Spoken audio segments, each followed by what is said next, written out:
welcome to the Nothing Podcast, a podcast where we talk about anything and everything all in one. And for today's episode, the second episode of the week, unfortunately we missed the Sunday, but I feel like the more we continue going and the more consistent we are, the easier it's going to be to try and keep up with the busy schedule and uploading each and every Sunday. But I feel like even though, better late than never, even though I missed yesterday, I think today is still going to be quite a good day to suffice. And there's been quite a lot that I've been thinking about, as always. And one of the things that a lot of people always ask me is where to start, especially as a content creator. They always. I remember the last time I was shooting a festival, and there's this one girl in the crowd when I was just moving along, getting shots in the festival. She asked me, how did you start and everything like that. And the best advice I can always give to people out there is start with what you have. Start with each and everything that you have. Don't think about the equipment. Don't go look at the best person in the photography or videography space, what cameras, which lenses, microphones, everything that they're using. Try to use all the stuff that you can, because at the end of the day, the best thing you can do for yourself is build up that experience.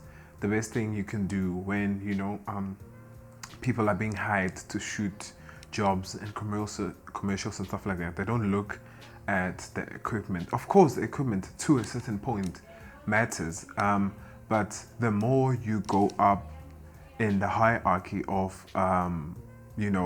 especially with the film industry, the more you go up, the less the equipment that you're using really is going to make an actual difference with the quality of work that you're producing. Because when you can go give an experienced person, someone with 15, 20 years of experience, an entry-level camera, and you go give someone that has 1 to 2 years of experience the best camera money can buy, most 9 out of 10 times the person that has more experience will produce the better image than the person who has the better equipment. So I think the thing that happens with you reach a certain plateau when it comes to the equipment and stuff that you're using. I feel like most of the time.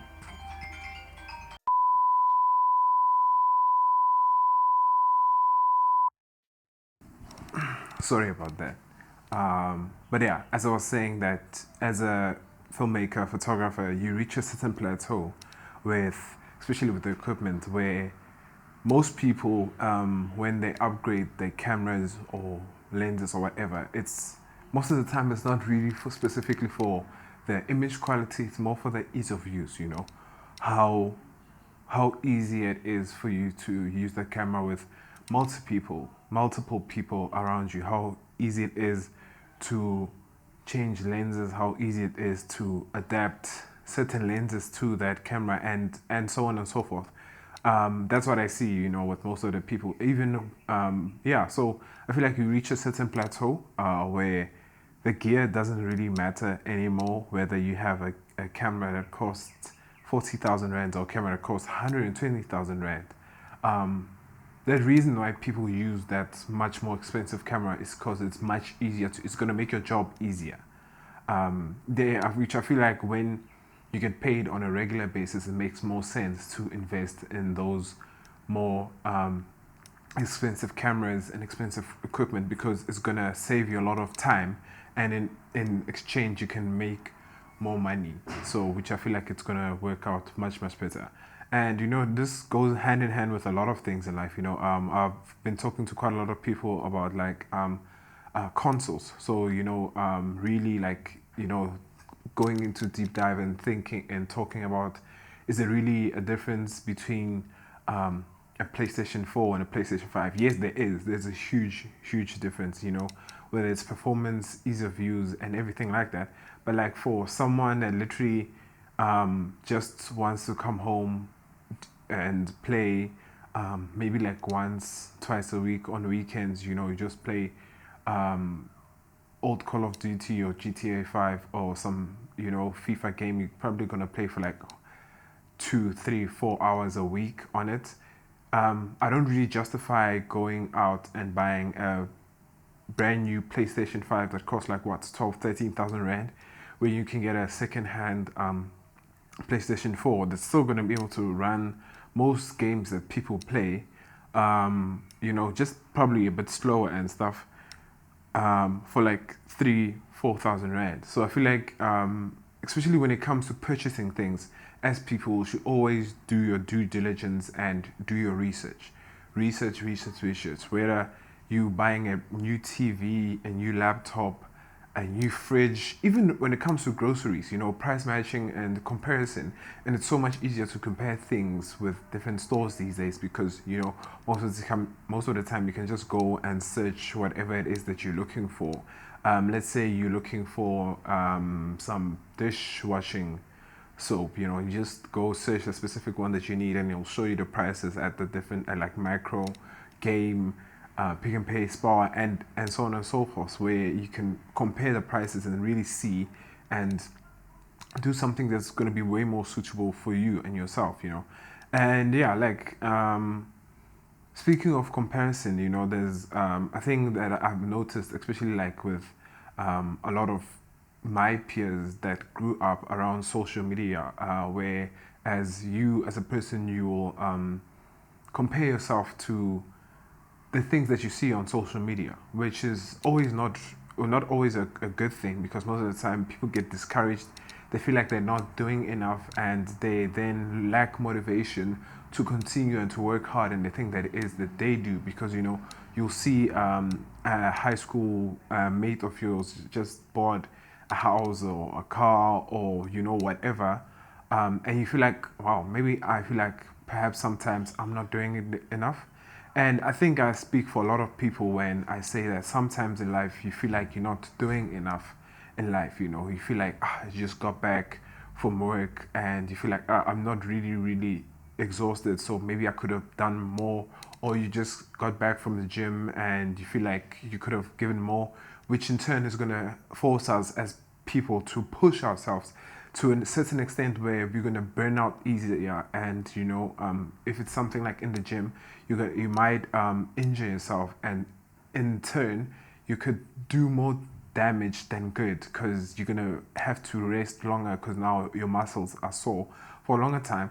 Which is, I feel like, there's a quote by Einstein that says comparison is the thief of joy, and I really, really agree with that, because comparing yourself to people who you don't even know how they got there in the first place is not always a good thing. You should always, try and focus on the things that you're doing.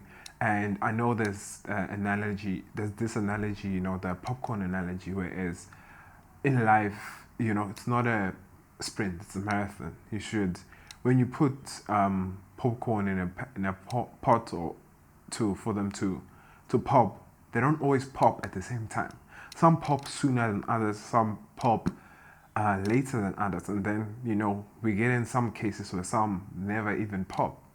So I feel like in life you should always strive to, one, find whatever it is that you're very passionate about in life, because I feel like, in as much as it's very important to make money in life and to try your absolute best to be successful, doing all of that while doing something that you are passionate about is going to make waking up in the morning so much easier. You're going to be able to reach your goals more. You're going to actually, even when things get tough at certain times and situations, you're going to know, because you know why it is that you're doing. In life you should always have an end goal to whatever it is that you want to do in life, which I feel like it is very, very important in life not to compare yourself to other people and stuff. And yeah, it gets very hard sometimes, having imposter syndrome, because a lot of people are very good in something that's, you get more often than not, a lot of people don't feel as confident. You be like, I don't really feel like I deserve to be here. I don't really feel like I'm equipped enough. I am qualified. I'm skilled enough to be here in this space. But the mere fact that you're already there should speak in a lot for itself. the reason that you are sitting in that office, the reason that you are sitting in that classroom, the reason that you are sitting in those meetings, you shooting those concerts, you are working those jobs, should be evident enough that you are where you're supposed to be. And I feel like it's something that I'll also really struggle with, imposter syndrome. And it's not always easy. It's never very easy to. I think it's as people, it is much easier to accept the fact that you're not good in something than accepting the fact that you're very good in something. There's this quote by Marianne Wilson. It could be Marianne Wilson. When you go search it up, sometimes it says Nelson Mandela, but I first read it from a Marianne Wilson book, and it says that our deepest fear is not that we are inadequate. Our deepest fear is that we are powerful beyond measure. It is our light, not our darkness, that most frighten us. And I feel like there's so many people that resonate with that quote. So many of us, we'd much rather believe, I am bad at 1, 2, 3. But you believing that you are good in something is so hard for us.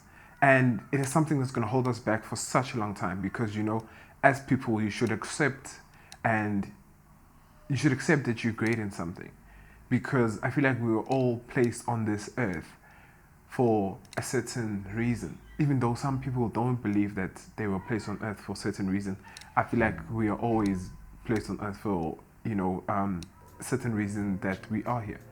And I know it's very difficult sometimes to accept the fact that you are good, that you're better at something than some other people. But I think the sooner you accept that you are very good in something, the better it's going to make the future for you. Because then you can actually focus on perfecting whatever it is that you are doing and making yourself a better overall person.